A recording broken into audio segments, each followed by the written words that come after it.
அருட்பெருஞ்சோதி அருட்பெருஞ்சோதி தனிப்பெரும் கருணை அருட்பெருஞ்சோதி. எல்லா உயிர்களும் இன்புற்று வாழ்க, வள்ளல் மலரடி வாழ்க வாழ்க, கொல்லா விரதம் குவள எல்லாம் ஓங்குக, நல்லோர் நினைத்த நலம் பெறுக, நன்று நினைத்த எல்லோரும் வாழ்க இசைந்து. உலக மக்களே, அறிவார்ந்த அன்பர்களே, ஆண்மைநேய ஒருமைப்பாடுடைய அன்பர்களே, அருட்பெருஞ்சோதி ஆண்டவருடைய திருவிளையாடலை பார்த்து கொண்டிருக்கிறோம். அருட்பெருஞ்சோதி ஆண்டவர் ஆதியும் அந்தமெல்லாம் தோன்றிய இறைவன், சுயமாக தோன்றிய இறைவன். அவர் பிரபஞ்சத்திலே அண்டங்களையும் உலகங்களையும் படைத்து அந்த உலகங்களை இயக்குவதற்காக 5 பதத்தலைவர்களை படைத்து, அதாவது பிரம்மன், திருமால், ருத்திரன், மகேஸ்வரன், சதாசிவம், இந்த 5 பதத்தலைவர்களையும் படைத்து அவர்களுக்கு ஏற்றபடி 5 தொழிலையும் கொடுத்து, படைத்தல், காத்தல், அழித்தல், மறைத்தல், அருளல், இந்த 5 தொழில்களையும் கொடுத்து உலகத்தை இயக்க வைத்தார்கள். அதன் கட்டளைப்படி, அருட்பெருஞ்சோதியுடைய கட்டளைப்படி இந்த பதத்தலைவர்களும் 5 தொழில்களை செய்து கொண்டு இந்த பிரபஞ்சத்தை இயக்கி கொண்டிருந்தார்கள். அப்போ 4 யுகங்கள் தோன்றிவிட்டன. கிரேத யுகம், திரேத யுகம், துவார யுகம், கலியுகம், 4 யுகங்களும் தோன்றிவிட்டன. இந்த 4 யுகங்களுக்கும் ஆயுள் காலம் உண்டு. 4 யுகங்களுக்கும் ஆயுள் காலம் உண்டு. கிரேத யுகத்திற்கு 17,28,000 வருடங்கள், திரேத யுகத்திற்கு 12,96,000 வருடங்கள், அடுத்து துவார யுகத்துக்கு 8,64,000 வருடங்கள், கலியுகத்துக்கு 5,000 வருடங்கள். ஆனால் வேதாந்தம் சித்தாந்தம் கூறுகின்றன 4,32,000 ஆண்டுகள் என்று. ஆனால் வல்லற்பமான்கள் கலியுகத்திற்கு 5,000 வருடங்கள் தான் என்று கணக்கிட்டு சொல்லியதை நாம் திருவெற்பாவிலே பார்த்து கொண்டிருக்கிறோம்.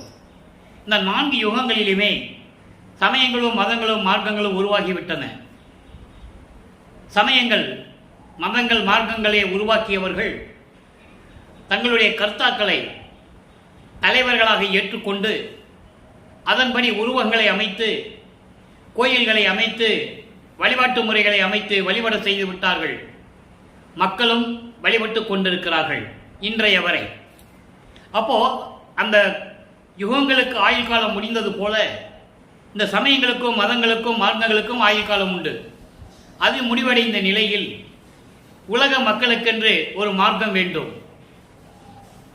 அந்த மார்க்கம் சமரசமாக இருக்க வேண்டும்.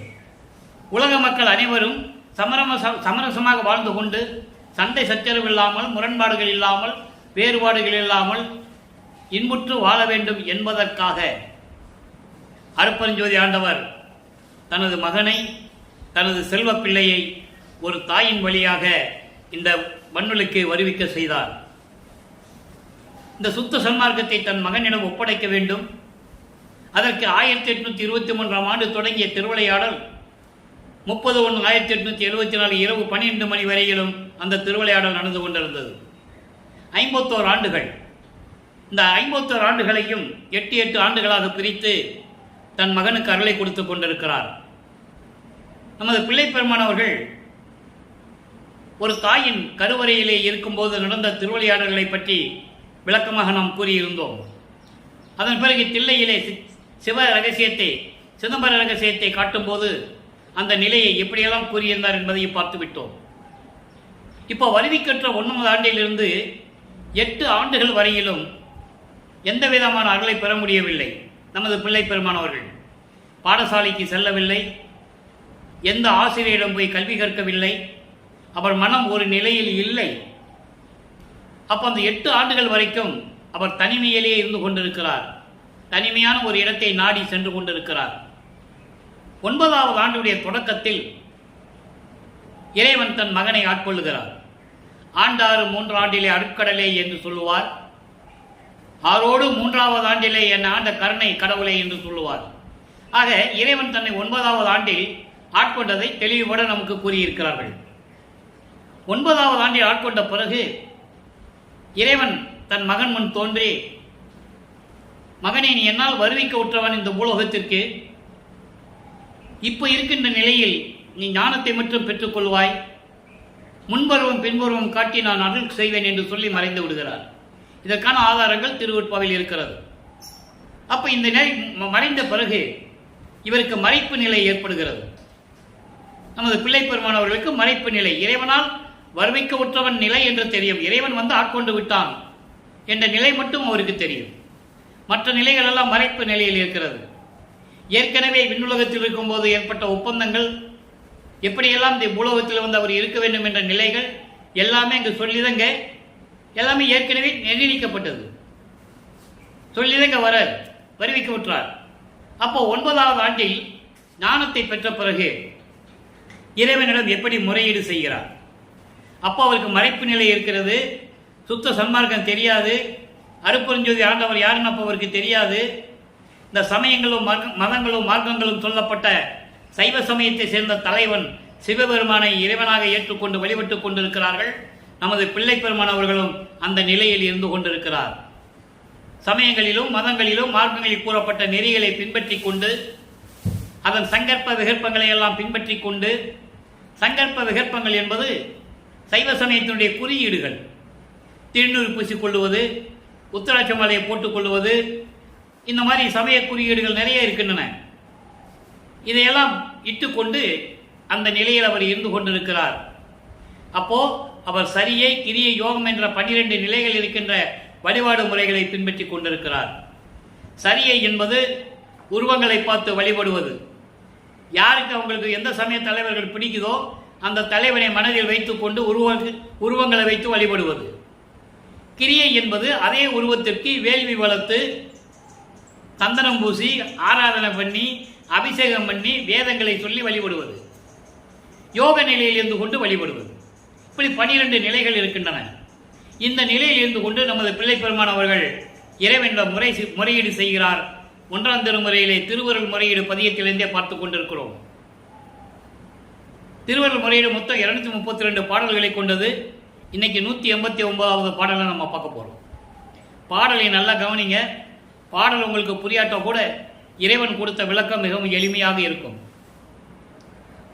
மத்தினால் சுழல் வெண்தயிர் போன்று, மடந்தையர்தம் காமத்தினால் சுழல் எந்தன் நெஞ்சோ, உந்தன் காலை அன்பாம் தாமத்தினால் தலையிட்ட நெஞ்சோ, இத்தகை இரண்டில் நாமத்தினால் பித்தன் என் போய் நினக்கு எது நல்ல நெஞ்சே. மனதிடம் சொல்லுகிறார், உள்ளத்திடம் சொல்லுகிறார். அப்போ அந்த மனம் ஒரு நிலையில் இல்லை என்பதை இங்கே நாம் அறிய முடிகிறது. அவருடைய மனம் ஒரு நிலையில் இல்லை. இறைவனால் வருவிக்க விட்டவன் என்ற நிலை தெரிந்து விட்டது. இறைவன் வந்து காட்சி கொடுக்கவில்லை. அதன் பிறகு அப்போ அவருடைய மனநிலை எப்படி இருக்கும் என்பதை இங்கே கூறுகிறார். அதை உலக மக்களுக்கு தெரிவிக்கிறார். பாடலுடைய பொருள் பாருங்க. இப்போ பெரிய மத்து வச்சு தயிர் கடைவாங்க. அப்போ அந்த தயிர் எப்படி அந்த பானைக்குள்ள அலமோதும். அதுக்கப்புறம் தான் அந்த தயிர் அந்த மத்தில் ஒட்டி இருக்கும். அதை விரலில் வச்சு எடுப்பாங்க. அதுபோல பெரிய மத்தினால் இந்த தயிர் என்ன பாடுபடுகிறது, அந்த பானைக்குள்ளேயே அகப்பட்டு கொண்டு. அதுபோல அந்த மத்து சுழல்வது போல பெண்களின் காமத்தினால் சுழலும் என்னுடைய மனமோ, உன்னுடைய திருவடிகளின் அருளை பெற வேண்டும் என்ற ஆசையில் சந்தோஷப்படும் மனமோ. எதுன்னு எனக்கு தெரியல.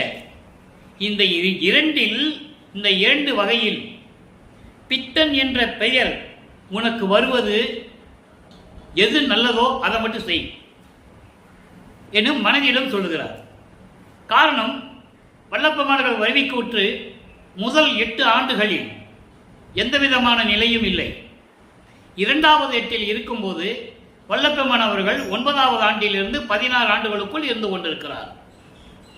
ஒரு ஆணுக்கு காமம் வருவது, 16 வயதில் காமம் வருவது என்பது இயற்கை. இவர் உலகியலிலே இருப்பதனால் அந்த நிலையை மனதிடம் கூறுகிறார். காமத்தினால் வருகின்ற விளைவு எப்படி இருக்கும் என்ற நிலையை கூறுகிறார்.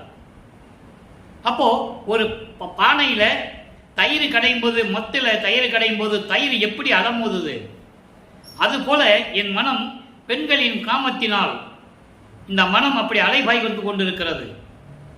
அதோடு மட்டுமல்ல, உன் திருவடிகளை நினைத்து கூட பார்ப்பதில்லை.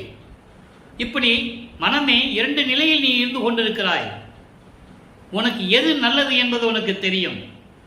இல்லை என்றால் நீ பித்தன் என்ற ஒரு பெயரை எடுக்க, பைத்தியக்காரன் என்ற ஒரு பெயர் எடுக்க சூழ்நிலை உருவாகிவிடும்.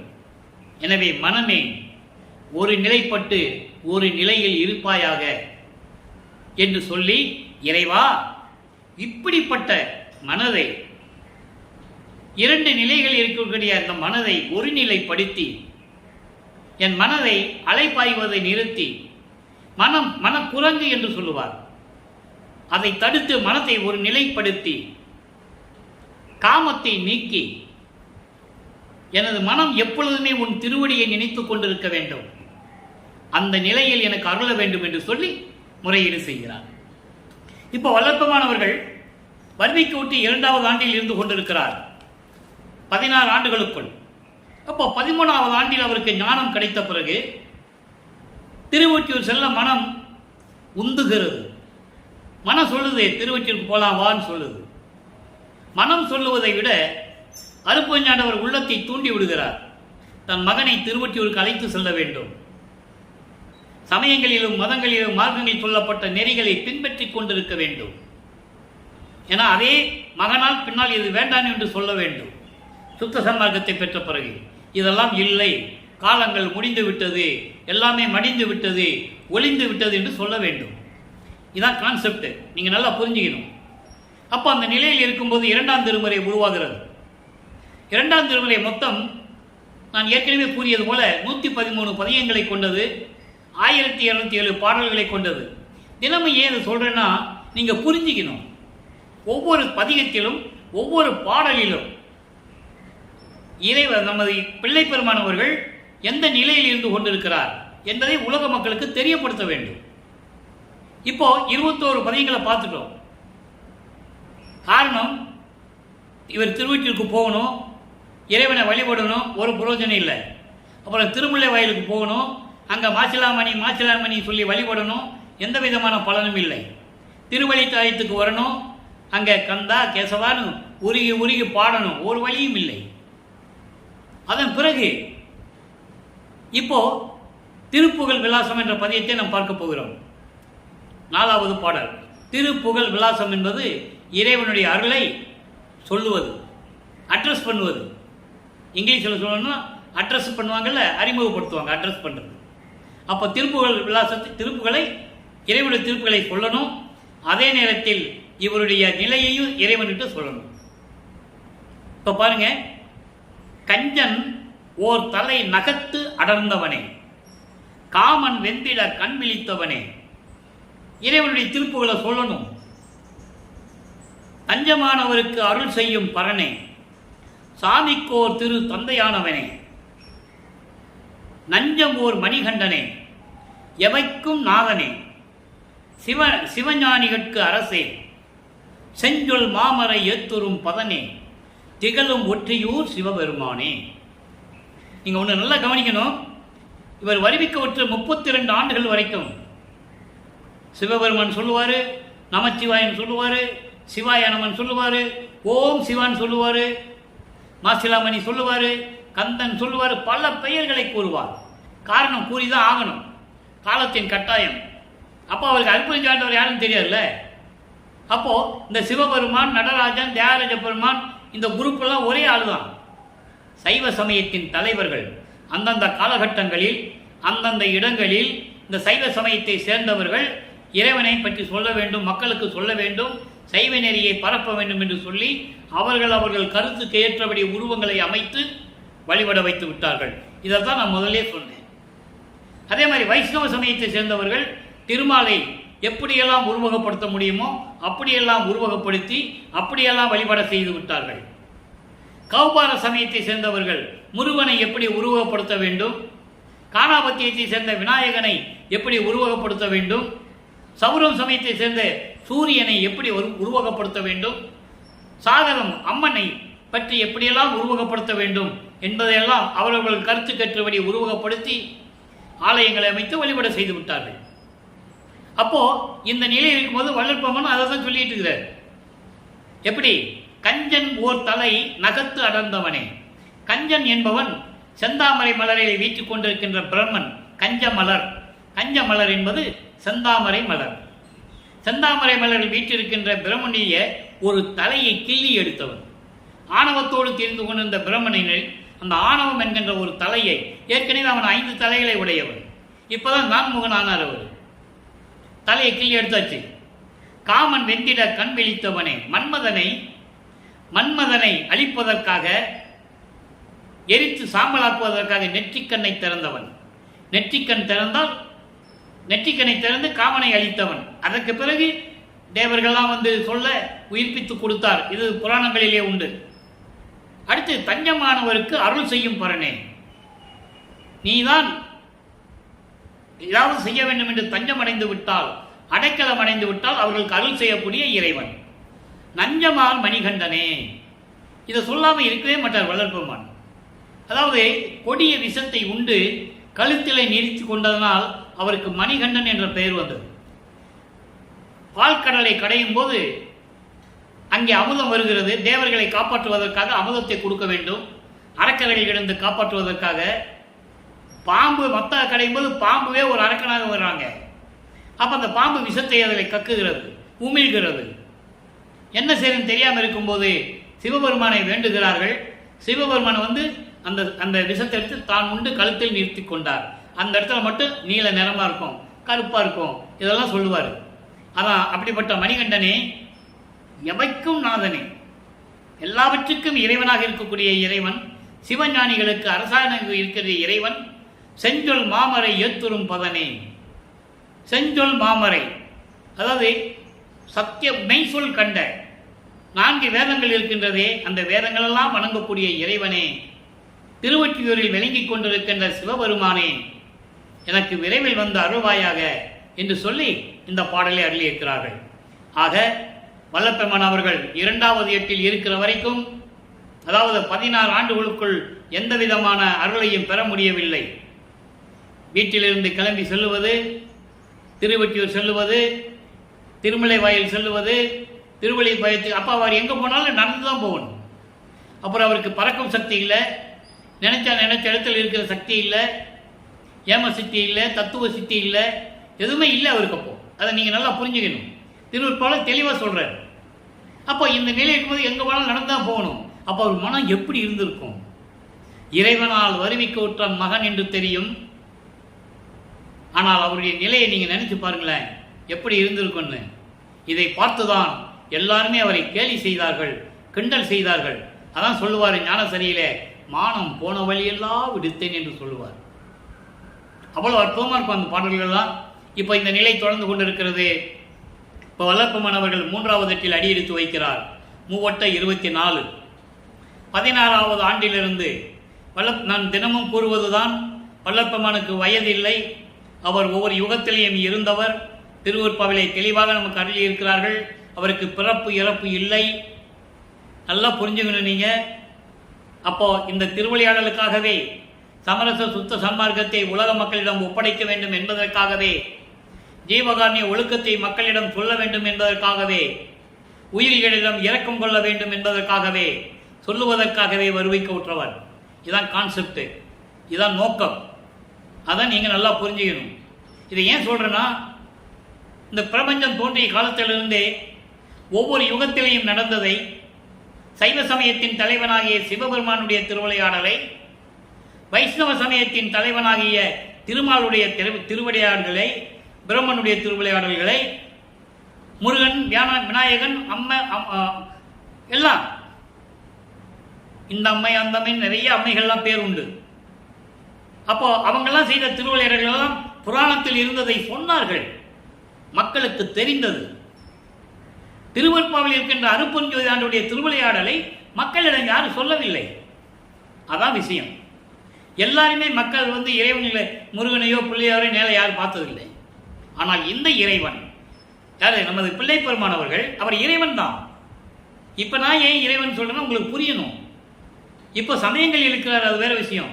அதுக்கப்புறம் இறைவன் ஆணைன்னு சொன்னார்ல, அப்படிப்பட்ட இறைவன் ஒரு மறைப்பு நிலையில் இருந்து கொண்டு, நல்லா கவனிக்கணும், ஒரு மறைப்பு நிலையில் இருந்து கொண்டு உலக மக்களோடு இருந்து கொண்டிருக்கிறார். தோன்றும் துணையாக நிலையில் இருந்து கொண்டிருக்கிறார். இதை நல்லா புரிஞ்சுக்கணும்.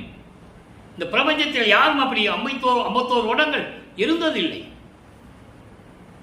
அப்போ இந்த நிலையில் இருக்கும்போது மூன்றாம் திருமுறை உருவாகிறது. அதில் மொத்தம் 19 பதியங்கள் தான், அருமையான பதியங்கள். ஏன்னா 16 ஆண்டுகளுக்குள் இருந்த நிலைகள்லாம் மாறி வைப்போம்.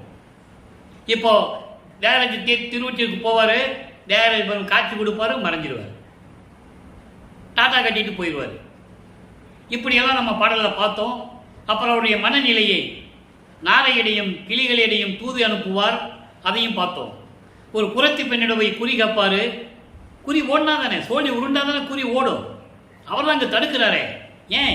இன்னும் காலங்கள் இருக்கு, இன்னும் வருடங்கள் இருக்கு, 51 வருடங்கள் இருக்கு, 16 வருடங்கள் தானே முடிஞ்சிருக்கு, நீ 35 வருடம் இருக்க.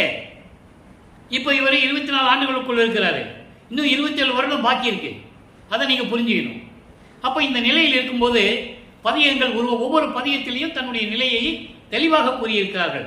மக்களிடம் யாரும் சொல்லலை, மக்கள்கிட்ட யாரும் பேசலை, சொல்லலை, அதனால தெரியாது அவங்களுக்கு. அப்போ அந்த நிலையில் இருக்கும்போது ஒரு செவிலி தாய் தன் மகளிடம் கூறுவாள். நான் ஏற்கனவே அந்த விளக்கம் கொடுத்தாச்சு போன பதியத்தில். உலகியலிலே ஒரு பெண் ஒரு ஆணை காதலிக்கிறாள். அது தன் செவிலி வளர்ப்பு தாய்க்கு தெரிந்து விடுகிறது. உடனே அந்த காதலினுடைய நிலையை போய் விசாரிக்கிறாள். அவன் நிலை சரியில்லை என்று சொல்லி மகளிடம் சொல்லுவாள். இது உலகியல். இங்கே செவிலி தாய் என்பது மனம் சொல்லுது வளர்த்த பொண்ணுகிட்ட, அவனுக்கு வீடு இல்லை, சுடுகாட்டில் போய் படுத்துருக்கிறான், திங்க சோறு இல்லை. இது ஏன் சொல்றாரு? இறைவனுடைய நிலையை சொல்லுகிறார். இந்த நிலையெல்லாம் சிவபெருமான் இருந்தாலும் இப்படிப்பட்ட ஆளை நீ காதலிக்கிறையே, எப்படி உனக்கு அருளை கொடுப்பாருன்னு மனம் கேட்கும். இன்னைக்கு அதுக்கு பதில் சொல்லுகிறார். இந்த பதிகம் பதில் சொல்றது. நேற்று 16வது பதிகம் பார்த்தோம்ல, அதுக்கு இந்த பதிகம் பதில் எப்படின்னா, காதல் சிறப்பு கதுவா மாண்பு. அற்புதமான பதிகம். ஒரு காதலுடைய சிறப்பு எப்படி இருக்கும், அதற்கு மதிப்பே கிடையாது. கதுவா மாண்பு, குற்றம் இல்லாதது. உண்மையான காதலுடைய சிறப்பு என்னவென்றால் குற்றமில்லாத சிறப்புடையது, கதுவா மாண்பு. அதில் இன்னைக்கு 1வது பாடல், அந்த 16வது பதியத்தில் நேத்தோட முடிஞ்சது. அதுக்கு பதில் சொல்ற. அங்கே செவிலித்தாய் கேட்கறதுக்கு இங்க தலைவி பதில் சொல்லுவது. தன்னை தலைவியாகவும் இறைவனை தலைவனாகவும் ஏற்றுக்கொண்டு வருணம் செய்து அந்த செவிலித்தாய்க்கு பதில் சொல்லுகிறார். எப்படி சொல்றார் பாருங்க, அற்புதமா இருக்கும். உலகம் உடையார் தம் ஊரை ஒற்றி வைத்தார் என்றாலும், அவன் என்ன சொல்லுவா செவிலித்தாயே, அவன் ஊர் சுத்திட்டு இருக்கிறவன், திருவொற்றியூர்லன்னு ஒரு ஊர்ல தங்கிட்டு இருக்கான், அவனை போய் காதலிக்கிறிய, பிச்சை எடுக்கிறான் அப்படின்லாம் சொல்லுவாள்ல. அதுக்கு பதில் சொல்றார் பாருங்க. உலகம் உடையார் தம் ஊரை ஒற்றி வைத்தார் என்றாலும் அழகில் புகழார், கபாலியாக திரிந்தார் என்றாலும். அங்க சொல்லுவா, அங்க மனம் சொல்லும், அவன் வீரபத்திரன் மாதிரி கையில் அருவா வச்சுக்கிட்டு எல்லாரையும் பயமுறுத்திக்கிட்டு அவனுக்கு திரியிறான், ஏன்னா அது மாதிரி தெருவா திரியிறான் அப்படின்லாம் சொல்லுவாங்க. வீரபத்திரனுக்கு பேர் கபாலி என்று பேர். கபாலின்னா சுடுகாட்டில் இருக்கிறவன் பேர். அப்போ அப்படி இருந்தாலும் சரி, கபாலியாக திரிந்தாலும் என்றாலும் விலகமனையார், புறங்காட்டில் சேர்ந்து நடித்தார் என்றாலும். அங்க சொல்லுவா சுடுகாட்டில் பேய்களோட நடனம் ஆடிக்கிட்டு இருக்கிறான்னு சொல்லுவா. இங்க சொல்றார், அப்படி நடித்திருந்தாலும் கலக வெளியாய் நான் அவர் மேல் காதல் ஒளியே கனவினுமே. செவிலித்தாய் அப்படி சொல்ல அதுக்கு பதில் சொல்றாரு இந்த பதியத்துல 10 பாடலும். என்ன சொல்றாரு? எல்லா உலகங்களை உடையவர், திருவொற்றியூர்ல இருக்கிறாரு, இருந்துட்டு போட்டுமே என்றாலும் அழகில் புகழார். அவளுடைய புகழ் எப்படிப்பட்ட புகழ், அளவு கடந்த புகழ். அவர் கபாலியாக திரிந்தாலும் சரி, திலகமனையார், வெற்றி திருமகன். திலகமணியார்னா வெற்றி திருமகன் என்று பொருள். வெற்றி திருமகன் புறங்காட்டை சேர்ந்து நடித்தார் என்றாலும், சுடுகாட்டில் ஊருக்கு வெளியே, அதான் புறங்காடு. சுடுகாடு ஊருக்கு வெளியே தான் இருக்கும். ஊருக்கு வெளியே இருக்கிற சுடுகாட்டில் போய் பணங்களோட எழுந்து நின்று நடனம் ஆடினாலும் சரி, எனக்கு அதை பற்றி கவலை இல்லை. அவர் மேல் கொண்டுள்ள காதலை நான் விடவே மாட்டேன், கனவுல கூட விட மாட்டேன். எவ்வளவு அற்புதமா சொல்றாரு பாருங்க. அப்போ இவர் இறைவன் மீது எவ்வளவு பற்று கொண்டிருந்தார். சமயங்களும் மதங்களும் மார்க்கங்களில் சொல்லப்பட்ட நெறிகளை பின்பற்றிக் கொண்டு இந்த சிவபெருமான் மீது எவ்வளவு காதல் கொண்டிருந்தார் நீங்க புரிஞ்சுக்கணும். அதான் சொல்றாரு, தாய்க்கு பதில் சொல்லுவது. தலைவி தலைவனை பற்றி தாய்க்கு செவிலி தாய்க்கு பதில் சொல்லுவது. இங்கே செவிலி தாய் என்பது மனம், உள்ளத்துக்கிட்ட சொல்லுவது போல உலக மக்களுக்கு சொல்லுகிறார். உலக மக்களே, இப்படியெல்லாம் அவன் இருந்தாலும் சரி, நான் அவன் மீது உள்ள காதலை நான் விடவே மாட்டேன், கனவுல கூட விட மாட்டேன்னு சொல்றாரு. அப்போ அவர் எவ்வளவு பற்று கொண்டிருந்தார். அதான் பேர் உபதேசம் பண்ணும்போது வேட்டுக்குப்பத்திலே சன்மார்க்க கொடி கட்டி பேர் உபதேசம் பண்ணும்போது சொல்லுவார், சமயங்களிலும் மதங்களிலும் மார்க்கங்களிலும் நான் எவ்வளவு பற்று கொண்டிருந்தேன் என்று உங்களுக்கு தெரியும். எனக்கு அப்போது எனக்கு தெரியாது, அற்ப அறிவில் இருந்தேன் என்று சொல்லி ஒரே வரியில் சொல்லுவார். அற்ப அறிவு என்பது நான் அறியாமையில் இருந்தேன் என்று சொல்லுவது, எனக்கு மறைப்பு நிலை என்று இருந்தது சொல்லுவது, தெரியாமல் இருந்து விட்டேன், எனக்கு அறிவே இல்லைன்னு சொல்லிட்டார். சரியா போச்சா?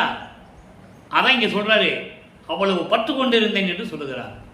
ஆக அன்பர்களே, நமது பிள்ளை பெருமானவர்கள் ஒரு தாயின் வழியாக இந்த பூலோகிற்கு அருப்பெருஞ்சோதி ஆண்டவரால் வருவிக்க உற்று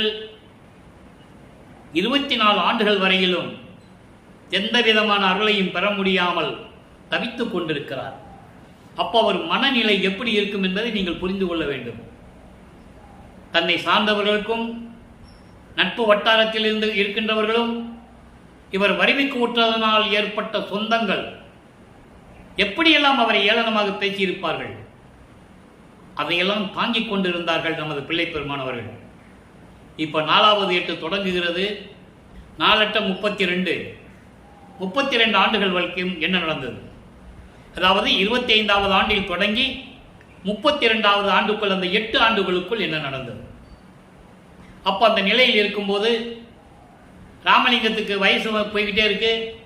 உலகியல்ல பேசினது, அவங்களுக்கு அந்த சொந்தங்கள் பேசினது, அவனுக்கு ஒரு கல்யாணம் பண்ணி வச்சா திருந்திடுவான், இப்படி ரோடா சுத்த மாட்டான், நல்லா கவனிக்கணும், இவர் ஒரு சாதாரண ஒரு மனிதனாக தான் நினைத்து கொண்டிருந்தார்கள். அதை நீங்க புரிஞ்சுக்கணும். ஏன்னா இவர் அப்படிதான் இருக்கணும். நான் போய் நான் இறைவன் அனுப்பின பிள்ளைன்னு சொல்ல முடியாது, சொல்லவும் கூடாது, அது காலத்தின் கட்டாயம். அப்போ ராமலிங்கத்துக்கு கல்யாணம் பண்ணி வைக்கணும்பா அப்படின்னு சொல்லும்போது இவர்கிட்ட கேட்குறாங்க. இவர் இல்லை, எனக்கு இல்லற வாழ்க்கையில் எனக்கு விருப்பம் இல்லை என்று சொல்லுகிறார். என்ன சொல்லிதான் ஆகணும், சொல்லுகிறார். இது ஒரு டிராமா, அதாவது திருவிளையாடல், சொல்லிதான் ஆகணும். எப்படி இவரெல்லாம் தாலி கட்டணும்னு அவருக்கு தெரியும், அதை நீங்க புரிஞ்சுக்கணும். அந்த அம்மையாருக்கு தாலி கட்டினாலும் அந்த அம்மையாருக்கு விமோசனம் கிடைக்கும், பாடல்ல சொல்ற.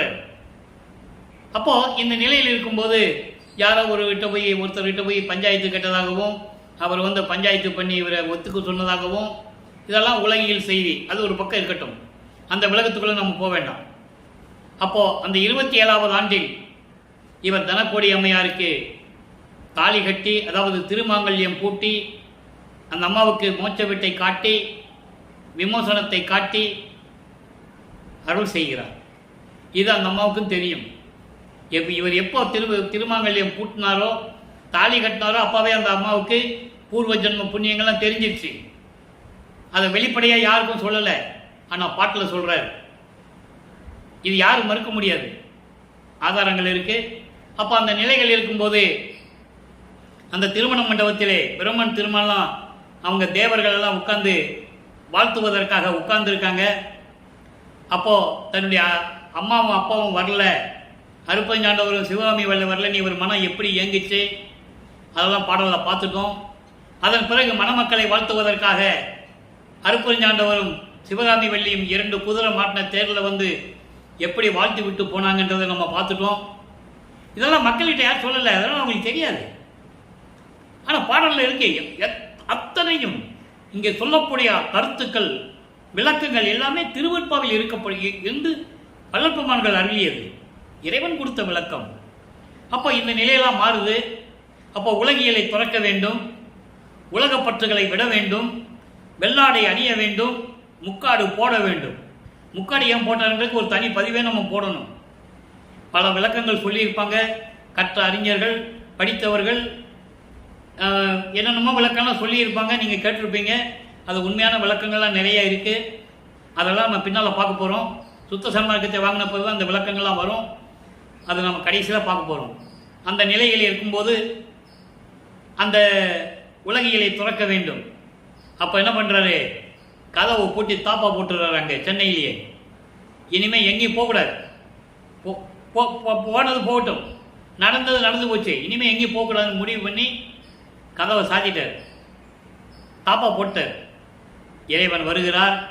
அருட்பிரகாச மாலையிலே 100 பாடலில் ஒவ்வொரு பாடலிலும் எப்படி இறைவன் விண்ணுலகத்திலிருந்து மண்ணுலகத்துக்கு வந்து தெருவிலே நடந்து வந்து கதவை திறந்து மகனுக்கு அருளை கொடுத்தார் என்பதையெல்லாம் நாம் அங்கே பார்த்துட்டோம். என்னென்ன அருளை கொடுத்தார் என்பதையும் ஒவ்வொரு 6ஆம் திருமுறையிலிருந்து ஒவ்வொரு பாடல் விளக்கமாக நாம் பார்த்து விட்டோம். இப்போ அவருக்கு 4வது 8 முடிந்திருத்தது. இப்போ 5வது 8 33வது ஆண்டு தொடங்கி 40 ஆண்டுகளுக்குள் என்ன நடந்தது என்பதையும் பார்த்து விட்டோம். எல்லாத்தையும் முடிச்சுட்டு 33வது ஆண்டு தொடக்கத்தில் தத்துவங்களை கடந்து அருட்பெருஞ்சோதி அட்டகத்தில் இருக்குது, அகவலில் இருக்குது. அது இல்லாமல் 6ஆம் திருமுறையில் இருக்கின்ற பாடல்கள் அங்கங்கே இருக்குது, ஆதாரங்கள் இருக்குது. தத்துவங்களை அது குறிப்பாக சொல்லணும்னா அருட்பெருஞ்சோதி அட்டகத்தையே நீங்கள் எடுத்துக்கலாம். 7வது பாடல், தத்துவங்களை தனித்தனியாக கடந்தேன், தத்துவாதீத மேல்நிலையில் சித்தியல் முழுதும் தெரிந்தேன், அவை மேல் சிவநிலை தெரிந்திட சென்றேன். ஆனால் இங்கே இருக்கிறவங்க என்ன சொன்னாங்க, ராமலை எங்கெங்க போனால் தெரியாதுப்பா எங்களுக்கு, அந்த சாமியார் எங்கே போய் அலைகிறாரோ, எந்த தெருவில் போய் சுற்றிட்டு இருக்கிறாரோ, அவர் போயிட்டாருன்னா 1 மாதம் ஆகும், 2 மாதம் ஆகும், 6 மாதம் ஆகும், கணக்கே கிடையாதுன்னெலாம் சொல்லுவாங்க. இது உலகியல் விளக்கம். ஆனால் அவர் என்ன சொல்கிறாரு, சிவநிலை தெரிந்திட சென்றேன், சுத்த சிவஞான வெளி. அங்கே தான் சத்தியஞான சபை இருக்குது, பொற்சபை சிற்சபையோட சத்தியஞான சபை அங்கே இருக்குது. மகனை வரவேற்கிறார். அங்கே எப்படியெல்லாம் மகனிடம் சொல்லுகிறார், மகனே உன்னை 32 ஆண்டுகள் உன்னை கஷ்டப்படுத்தி விட்டேன் மகனே, கலங்காதே, அஞ்சாதே, சந்தேகமே வேண்டாம், சீக்கிரம் வா, 2½ நாளிகை இருக்கிறது, 1 மணி நேரத்துக்குள்ள உனக்கு மணிமுடி சூட்டணும், புத்தாடை அணிந்து புனித நீராடி தூய நீராடி மங்கள கோலத்துடன் வருகை என்று சொல்ல, இவர் மணமேடையிலே, மணமேடை என்பது அங்கே அமைந்திருக்கின்ற மேடை, சிங்காதன மேடை, அந்த மேடையிலே அமர்ந்து அவருக்கு மணிமுகிடம் சூட்டி சுத்த சன்மார்க்கத்தை கொடுத்து சாகா கல்வியை கொடுத்து ஏம சித்தியை கொடுத்து எல்லாம் கொடுத்தாச்சு.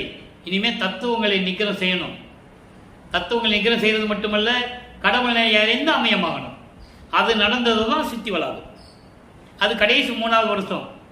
இப்போ வல்லப்ப மாணவர்கள் 5வது 8ஐயும் முடித்துவிட்டு 6வது 8இல் இருந்து கொண்டிருக்கிறார்.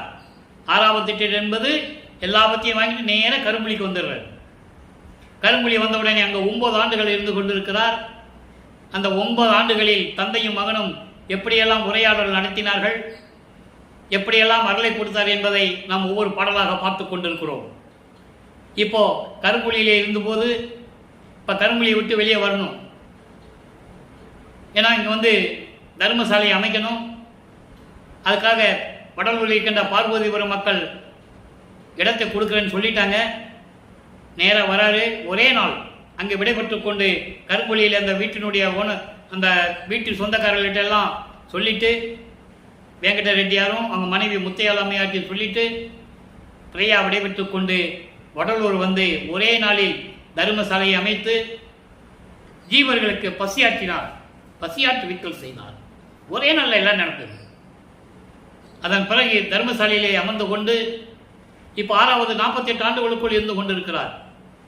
அதன் பிறகு 1867 தர்மசாலை அமைச்சது. 23/5/1867. 1869 மஞ்சக்கொப்ப கோட்டிலே. இதெல்லாம் இறைவனுடைய திருவிளையாடல். அதனால சுருக்கமாக சொல்லிட்டு இருக்கோம். அதெல்லாம் சொல்லணும்னா நிறைய சொல்லணும். ஒவ்வொரு நாளும் சுருக்கமாக சொல்லிட்டு இருக்கோம். எப்படியெல்லாம் திருவற்பா மறு அற்பா இல்லை, இதுதான் உண்மையானது, உலக மக்களுக்கு தேவையானது. எப்படி நீதிமன்றத்திலே அந்த நீதிபதி தீர்ப்பு சொன்னாரோ அந்த தீர்ப்பை வெற்றிகரமாக முடித்துக்கொண்டு வல்லப்பெருமார்கள் திரும்பி தர்மசாலைக்கு வருகிறார். இங்கே உத்தரஞான சிதம்பர மாலை உருவாகினது. அதெல்லாம் நம்ம பார்த்துட்டோம். பார்த்த பிறகு தலைவி வருந்தல் என்ற ஒரு பதியத்தை இப்போ நம்ம பார்த்துக்கிட்டு இருக்கோம். தலைவி வருந்துதல் 6ஆம் திருமுறை, இன்றைக்கு 13வது பாடல். மொத்தம் 20 பாடல்களை கொண்டது. இப்படியெல்லாம் போயிட்டு வந்துட்டார்ல, இந்த பாடல் ஏன் உருவாச்சுன்னு சொல்லணும்ல. போயிட்டு வந்துட்டார். போயிட்டு வந்துட்டு இவர் யாருமே நம்பலை. எங்கே போனாலும் ஏது போனாலும் யாருக்கும் தெரியல, கேட்கவும் முடியாது. எங்கே போனீங்கன்னு கேட்கவும் முடியாது. கேட்டாலும் இவர் நான் அங்கே போயிட்டு வந்தேன்னு சொல்லவும் முடியாது இல்லையா. இப்போ சொல்றாரு, ஒரு மனதிடம் சொல்லுவது போல இந்த பாடலை சொல்றாரு. அப்போ அவர் நிலை எப்படி இருந்திருக்கும்? தலைவி வருந்தல். தன்னை தலைவியாகவும் இறைவனை தலைவனாகவும் வர்ணனை செய்து இந்த பதியத்தை நமக்கு அருளியிருக்கிறார்கள். இருந்ததை மனதிடம் சொல்லுவது போல, தன் உள்ளத்தில் இருந்ததை மனதிடம் சொல்லுவது போல உலக மக்களுக்கு சொல்லுகிறார். என்னை யாரும் நம்புறது இல்லை. அதான் கான்செப்ட். என்னை யாரு என்ன சொன்னாலும் நம்புறது இல்லை. அந்த நிலையை உலக மக்களுக்கு தெரிவிக்கிறார். நல்ல கவனிங்க. கல்லுண்டால் என புகன்றீர், கனகசபை நடுவே கண்டதனால் உண்டதில்லை என்றதனாலோ. இங்க இருக்கிறவர்கள் என்ன சொல்றாங்கன்னா, என்ன எப்பவுமே போதையில் இருக்கிறவங்களையும் தெரிஞ்சிட்டு இருக்க அந்த ராமலிங்கம். இவர் என்ன எப்ப பார்த்தாலும் போதையில் இருக்கிற மாதிரியே இருக்கிறாரு. கல் உண்டால் போதை இருக்கும், அதிகமாக தேன் உண்டாலும் போதை இருக்கும். ஆக பொதுவாகவே கல் உண்டால் போதை இருப்பது. அது போல எப்ப பார்த்தாலும் முகத்தை ஒரு மாறி வச்சுட்டு மனம் ஒரு நிலையில் இல்லாமல் போதையில் இருக்கிற மாதிரியே இருக்கிறானே அப்படின்னு சொல்லுகின்றீர்கள் நீங்கள். நான் கனக சபை நடுவிலே இருக்கின்ற இறைவனை பார்த்ததனால் இதெல்லாம் நான் சாப்பிடுறதில்லை, அமுதம் உண்டேன், அமுதம் உண்டேன்னு சொல்றேன். அதுல சாப்பிடல, அமுதம் உண்டேன். கனக சபை நடுவே கண்டு அதனால் உண்டதில்லை, நான் அமுதம் உண்டேன் என்று நான் சொன்னேன். யாரும் கேட்கவில்லை. மனதிடம் சொல்லுகிறார், யாரும் கேட்கவில்லை. அப்படின்னா என்ன சொன்னா, என்னை யாரும் நம்பலை. நான் எவ்வளவோ சூட்சமாக சொல்லி பார்க்குறேன், யாரும் நம்ப மாட்டேன்றாங்க. அந்த நிலையை அவர் கூறுகிறார். என்னை நினையாதீர், அதாவது எள்ளுண்ட மற்றவர் போல் என்னை நினையாதீர், பழி பேசுவர் மற்றவர்களைப் போல என்னை நினைக்காதீர்கள் என்று சொன்னேன். அதனாலவோ எதனாலவோ தெரியல, எள்ளுண்ட மற்றவர் போல் என்னை நினையாதீர் என்று உரைத்தேன். மற்றவங்க மாதிரி என்னை நினைக்காதீங்கப்பா, நான் யாரையும் பழி சொல்ல மாட்டேன், பொய் சொல்ல மாட்டேன், தப்பு பண்ண மாட்டேன் என்று நான் சொன்னேன். அதனாலும் எதனாலவும் தெரியல. அங்க என்ன சொன்னீங்க? எப்ப பார்த்தாலும் போதையில் இருக்கிற மாதிரி இருக்கிறானே அப்படின்னு சொன்னீங்க. நான் அந்த பொற்சபையில் இருக்கின்ற இறைவனை கண்டதனால் அமுதம் உண்டே என்று நான் சொன்னேன். அது சாப்பிடல, அமுதம் சாப்பிட்டேன்னு சொன்னேன். அதோடு மட்டுமல்ல, என்ன பழி சுமத்துறான், பழி பேசுறான் அப்படிலாம் நீங்க நினைக்காதீங்க, தவறா பேசுறான்னு நினைக்காதீங்க, மற்றவங்க போல நினைக்காதீங்கன்னு சொன்னேன்.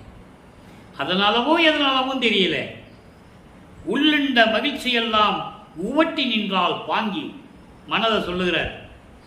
எப்பவுமே சந்தோஷமா இருக்கின்றவ என் தோழி என் மீது வெறுப்பு காட்டுகிறார். உவட்டி நின்றால் என்ன? வாங்கி எடுக்கிறது. இவரை பார்த்த உடனே வாங்கி எடுக்குதான் மனம். ஏன்னா மக்கள் அப்படி இருக்கிறாங்க, மனதை ஏற்றுக்கொள்ள முடியவில்லை. அதை இங்க சொல்ற. உவட்டி நின்றால் உவந்து வளர்த்தவளும் என்பால் சிவந்த கண்ணல் ஆனாள். என்னை பறிந்து எடுத்து அன்போடு வளர்த்தாலே என் அன்னை சிவகாமி வள்ளி கூட கண் சிவக்க அப்படி என்னை கோபமா பார்க்கலாம். இவன் ஏன் இப்படி திரிஞ்சிட்டு இருக்கிறான், இப்படி அலைஞ்சிட்டு இருக்கான், ஒரு இடத்துல இருக்க சொன்னா இருக்க மாட்டேன்றானே, வளர்த்த தாய்க்கு இருக்கும்ல. இவங்க அங்கே போகிறது, அங்கே அப்படியே எல்லாரும் அங்கே இருந்துட்டு 1 மாதமோ 2 மாதமோ இருந்துட்டு இங்கே வந்துடுறது. அப்போ ஒரு தாய்க்கு இருக்க தானே செய்யும், அங்கேயே இருக்க மாட்டானே. ஏன்னா இவர் சொல்லிட்டாரு முதல்லையே, அந்த பாடல் விளக்கத்தில் நம்ம பார்த்துட்டோம். அவங்க அப்பா சொல்கிறாரு, நீ இங்கேயே இருமகனே, இங்கே இருந்துட்டு நீ பார்த்துக்கிடக்கூடாதா அப்படின்னு சொல்லும்போது சொல்கிறாரு, என்னை விட்டு என் மக்கள் ஒரு கணமும் இருக்க மாட்டார்கள். எனக்கென்று ஒரு உலகம் இருக்கிறது, எனக்கென்று மக்கள் இருக்கிறார்கள். நான் இங்கு ஒரு கணம் கூட என்னை பிரிந்து இருக்க மாட்டார்கள், நான் அங்கேயே செல்லுகிறேன் சொல்லி வந்துடுவார். இதனால தான் கோபம் உங்களுக்கு. அந்த அம்மாவுக்கு இதுதான் கோபம். நல்ல பெத்து, அதாவது தன் அருளால் அருப்பஞ்சாண்டோர் ஒரு மகனை ஆன்மாக பெற்றெடுத்து வளர்க்க கொடுத்துட்டாரு சிவகாமி வள்ளிகிட்ட. அது பாடல்கள் இருக்கு, நம்ம பார்த்துட்டோம். அப்போ அந்த வளர்ப்பு தாய்க்கு கோபம் இருக்க தானே செய்யும். நம்ம இருக்க சொன்னாலும் இருக்கிறது இல்லை. அங்கே போயிட்டு முக்காட்டு போட்டுட்டு வெள்ளையாடை போட்டுக்கிட்டு அவராடி தெரிஞ்சிட்டு இருக்கான், யாரையும் அவர் நம்புறது இல்லை. நம்ம பையன் இப்படி இருக்கிறான்னு சொல்லி ஒரு அம்மாவுக்கு இருக்க தானே செய்யும். அதனால் எங்கள் அம்மாவும் என்ன பண்ணுறா, கண்ணு சிவக்க கோபமாக என்ன பார்த்துக்கிட்டு இருக்கிறா. இவ்வளோ அற்புதமான பாடல் பாருங்க. அதோடு மட்டுமல்ல, துள்ளுண்ட பெண்கள் எல்லாம் சூழ்ந்து நொடிக்கின்றார். இவரை தன்னை ஒரு பெண்ணாக சொன்னதனால், உருவகப்படுத்தியதனால், பாட்டில் பெண்ணு தான் உருவப்படுத்துகிறாரே, அப்போ பெண்கள் என்று சொல்லுகிறார். இங்கே பெண்கள் என்பது உலக மக்கள். உலக மக்கள்லாம் என்ன என்ன நினைக்கிறாங்க, என்ன கேலி பேசுகிறாங்க, கிண்டல் பேசுகிறாங்க. மனம் நொந்து போயிருக்கிறேன். அதே நேரத்தில் அங்கே நடராஜன் எங்கள் அப்பா இருக்கிறானே, நடராஜன்னா சிதம்பரத்தில் நடராஜன் சொல்லக்கூடாது. நான் ஏற்கனவே 4 வருஷமாக சொல்லிகிட்டு இருக்கேன். அது வேற, அவங்கள வேற டைப்பு. அவங்க வந்து சைவங்களையும் மதங்களையும் மார்க்கங்களையும் சார்ந்தவர்கள். அவர் நடராஜன் சொன்னது அப்போ இருந்த காலகட்டத்தில் சொன்னது. சுத்தர், நல்லா கவனிக்கணும். அதனால சுத்தர்ன்னு போடுறாரு இங்க. சுத்தர் நடராயர். நண்பர்களே, ஒவ்வொரு வரிக்கும் ஒரு விளக்கம் உண்டு. 6ஆம் திருமுறையிலே சுத்தர் நடராயன் ஏன் போடுறாரு? சுத்த சன்மார்க்கத்தை சேர்ந்த இறைவன். அப்படிப்பட்ட இறைவன் அவர் உள்ளத்தில் என்ன இருக்குதுன்னு எனக்கு தெரியல. இப்படியெல்லாம் இருக்கிறாங்க. நான் சொன்ன யாரும் நம்புறது இல்லை. ஆனால் என்னுடைய இறைவன் அருட்பெருஞ்சாண்டவர் என்ன உள்ளத்தில் நினைத்திருக்கிறார் என்று தெரியவில்லை என்று சொல்லி இந்த பாடலும் கருளி இருக்கிறார்கள். அடுத்து அதோடு மட்டுமல்ல, இவர் பாமாலை இறைவன் மீது பாடுகிறார். 88வது பதிகம் பாமாலை ஏற்றல். இறைவன் எப்படி ஏற்றுக்கொண்டார்? இவர் பாடுகின்ற பாடல்களை, இவர் விண்ணப்பம் செய்கின்ற அந்த முறையீடுகளை, கோரிக்கைகளை எப்படி ஏற்றுக்கொண்டார்? என்னே அதிசயம் இது, என்னே அதிசயம் இது இவ்வுலகீர். உலக மக்களுக்கு சொல்றாரு, என்ன அதிசயம் பார்க்குறீங்க உலக மக்களே, பூலோகத்தில் இருக்கின்ற மக்களே, என்ன அதிசயம்னு நினைக்கிறீங்க நீங்க? என் உரையை பொன்னே என மேல் புனைந்து கொண்டான். நான் சொல்லுகின்ற கருத்துக்கள் அத்தனையுமே பொன்னானதாக ஏற்றுக்கொண்டு, பொன் உரைய தங்கமானது என்று ஏற்றுக்கொண்டு, எனது பாடல்களையும் முறையீடுகளையும் எல்லாம் ஏற்றுக்கொண்டான். தன்னேரில் தனக்கு நிகராக. எப்படி சொல்றாரு? தன்னேரில் என்பது தனக்கு நிகராக. என் மகன்தானே. பாடல் உண்டு, நான் ஏதாவது தவறாக பாடிவிட்டால் நீ மன்னித்து விடுங்கள் அப்பனே என்று கூறுவார். அதுக்கு அருட்பெருஞ்சாண்டவர் சொல்லுவார், நீ மகன் அல்லவா, தவறு எப்படி இருக்கும்? மற்றவர்களுக்கு வேணால் தவறாக நினைக்கலாம், நான் நினைப்பேனா மகனே? நீ என்னால் வர்ணிக்க உற்றவன், எனது மூத்த மகன் நீ, என் குலமகன் நீ, ஒரே மகன் நீ எனக்கு அப்படின்னு சொல்லுவார். தத்துவ வெற்றியில் வரும் அந்த விளக்கங்களை நம்ம பார்க்க போறோம். என்ன, அருட்பெருஞ்சாண்டவருக்கு ஒரே மகன். அப்போ அப்படி தனக்கு நிகராக ஏற்றுக்கொண்டான். நல்ல ஆவணங்கள் எல்லாம் நான்கியவை. 4 வேதங்கள் இருக்கிறதே, ரிக் வேதம், யசுர் வேதம், சாம வேதம், அதர்வண வேதம் எல்லாம் வெட்கப்படுகின்றன, வெட்கி தலை குனிகின்றன. அதான் ஒரு இடத்துல சொல்லுவாரு, ஆலியானும் அயனும் அதிசயிக்கவே என்னுள் வாழி அருட்பெருஞ்சோதி மன்னருளே. இது ஏன் சொன்னாரு? நான் அடிக்கடி இந்த விளக்கம் சொல்லுவது உண்டு. ஏன்னா மக்களுக்கு குழப்பம் தீர வேண்டும். சாதாரண மனிதனாக அவர் பிறக்கவில்லை என்பதை உலக மக்களுக்கு தெரியப்படுத்த வேண்டும். ஒரு தாயின் வழியாக வருவிக்க விட்டதனால் ஒரு சாதாரண மானிட பிறவியாகவே அவரை வர்ணனை செய்தார்கள். பேசியவர்கள் அவதரித்தார் என்று சொன்னார்கள், பிறந்தார் என்று சொன்னார்கள், அப்படியே நடமாடினார் என்று சொன்னார்கள், கடைசியில் போய் ரூமில் பூட்டிக்கிட்டு மறைஞ்சிட்டாருன்னு சொன்னாங்க. இதான் மக்கள்கிட்ட சொன்னது. அவங்க,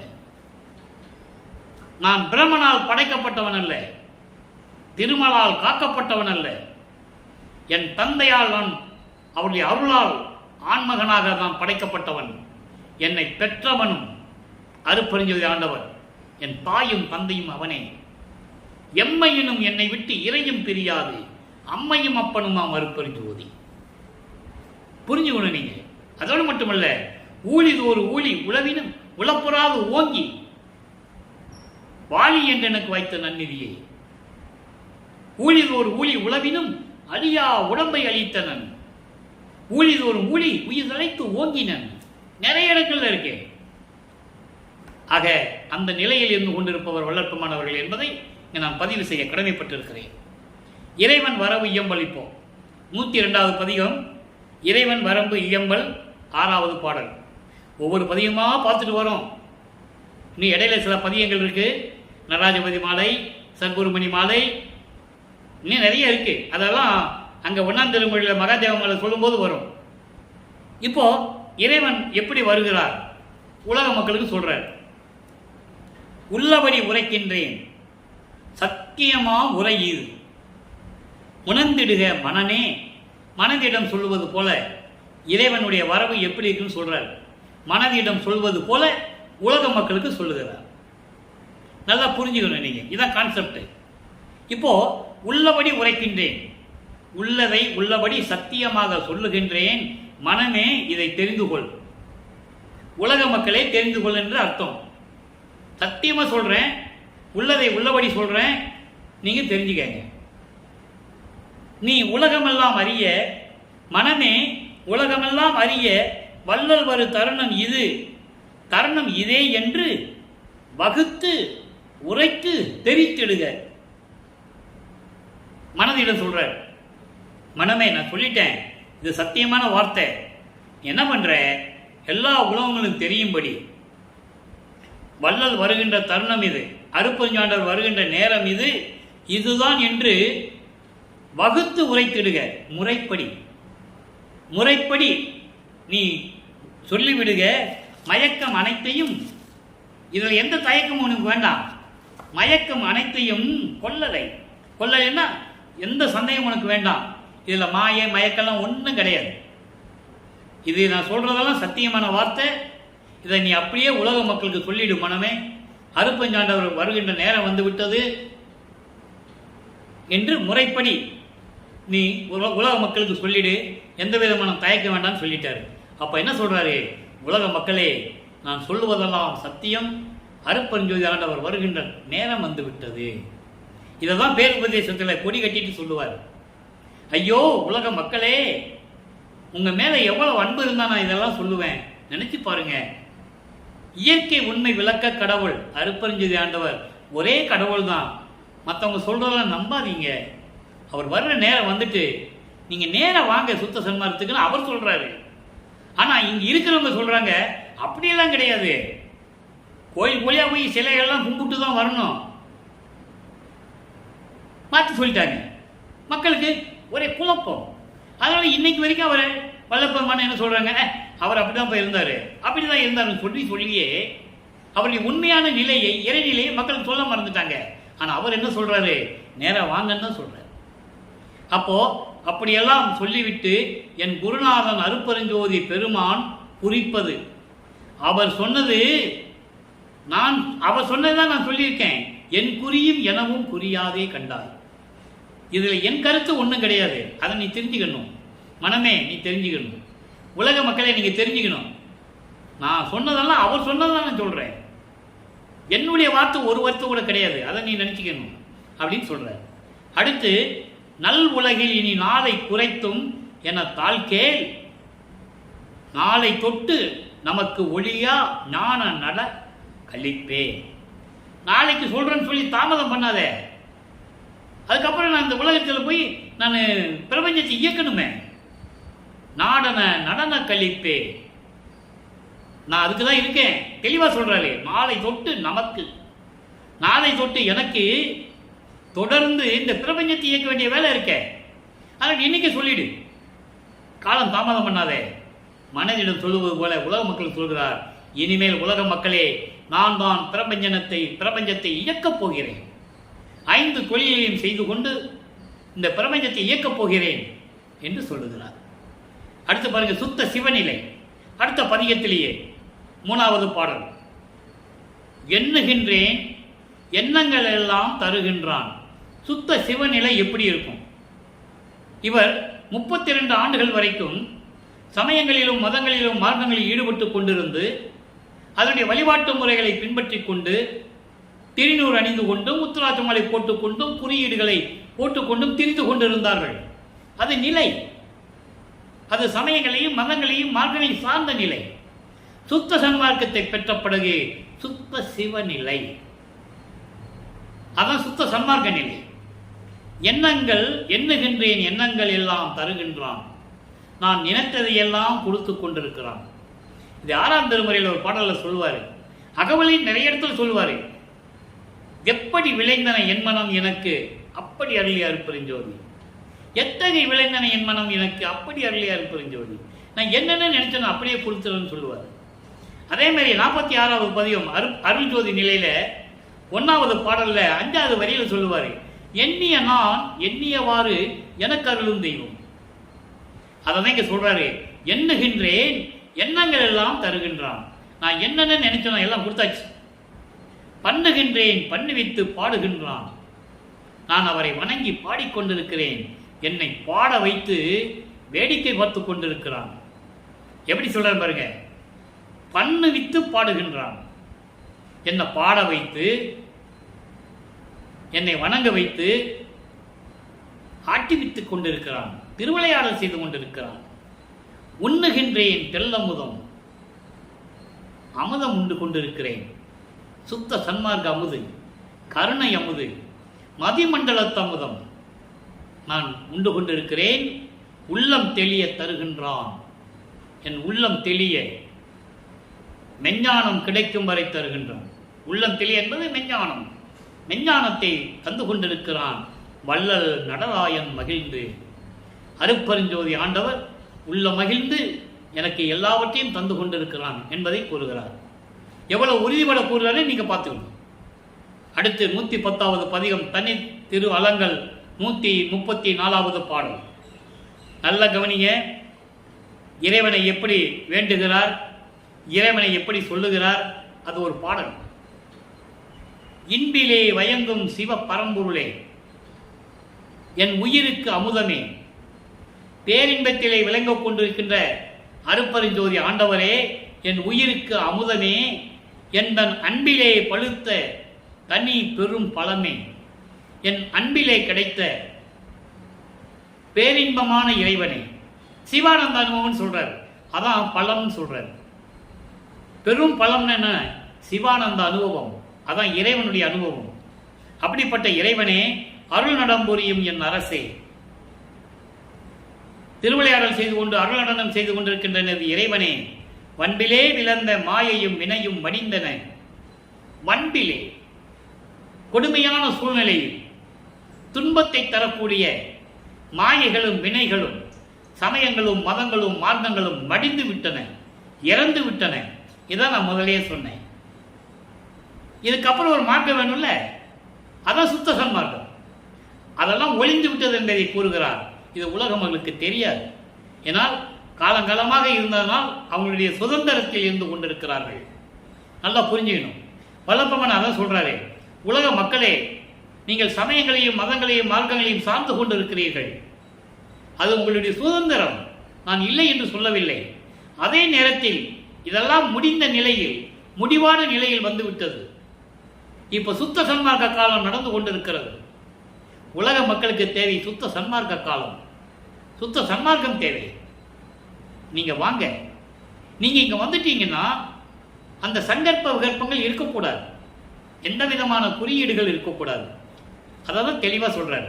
அதான் இங்க சொல்றாரு, வன்பிலே விளைந்த மாயையும் வினையும் மடிந்தன. அதெல்லாம் முடிஞ்சு போச்சே. விடிந்ததனால் இரவும் துன்பிலே, அது விடிந்ததனால், சுத்த சன்மார்க்க காலம் வந்ததனால்.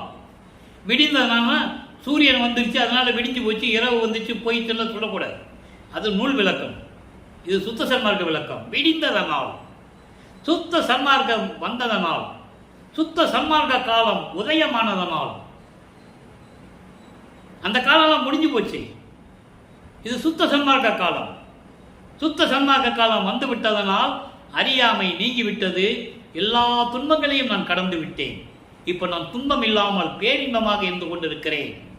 இனி நான் அருட்பெருஞ்சோதி சூழலில் புலங்குகின்றேனே.